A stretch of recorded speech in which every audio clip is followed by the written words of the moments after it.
بسم الله الرحمن الرحيم.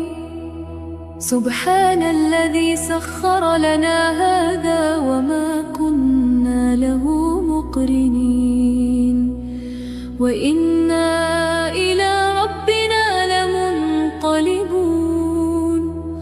اللهم إنا نسألك في سفرنا هذا البر والتقوى ومن العافية